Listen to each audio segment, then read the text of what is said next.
The best place to start an adventure is with a quiet, perfect life, and someone who realizes that it can't possibly be enough. On the green orchard hill above a sinuous curve of the winding Pinion River, Owen Hardy leaned against the trunk of an apple tree and stared into the distance. From here he could see, or at least imagine, all of Albion. Crown City, the Watchmaker's capital, was far away, impossibly distant as far as he was concerned. He doubted anyone else in the village of Barrel Arbor bothered to think about the distance, since only a few had ever made the journey to the city, and Owen was certainly not one of them.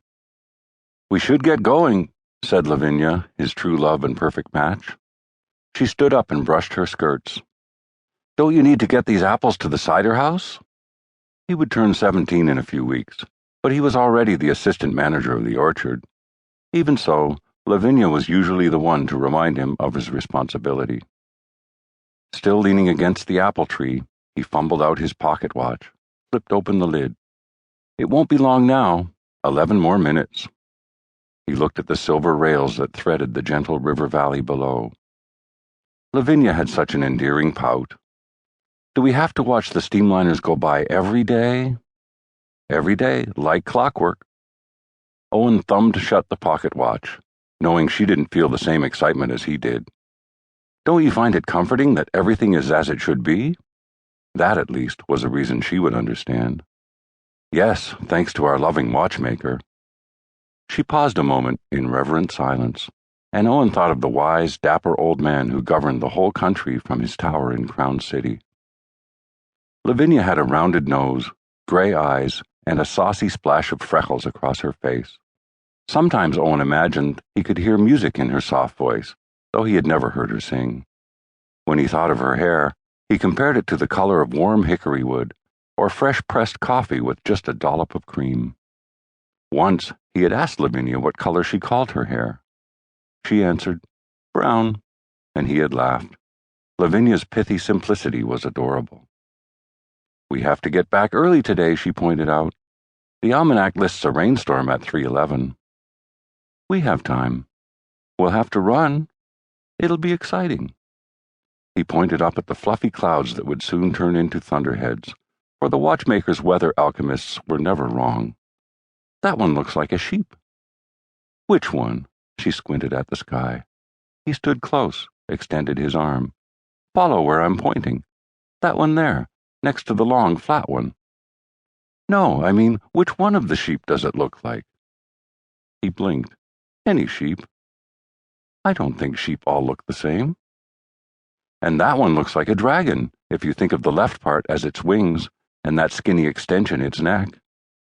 "I've never seen a dragon. I don't think they exist." Lavinia frowned at his crestfallen expression. "Why do you always see shapes in the clouds?" He wondered just as much why she didn't see them. "Because there's so much out there to imagine, the whole world, and if I can't see everything for myself, then I have to imagine it all." "But why not just think about your day? There's enough to do here in Barrel Arbor." "That's too small. I can't stop thinking big." In the distance, he heard the rhythmic clang of the passage bell, and he emerged from under the apple tree, shading his eyes, looking down to where the bright and razor-straight path of the steamliner track beckoned. The alchemically energized road led straight to the central jewel of Crown City.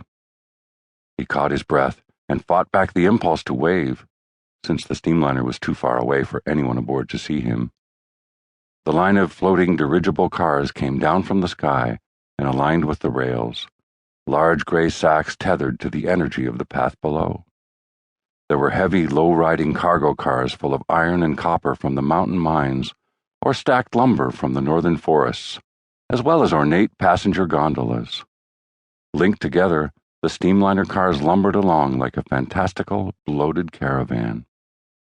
Cruising above the rugged terrain, the linked airships descended at the distant end of the valley, touched the rails with a light kiss, and upon contact, the steel wheels completed the circuit.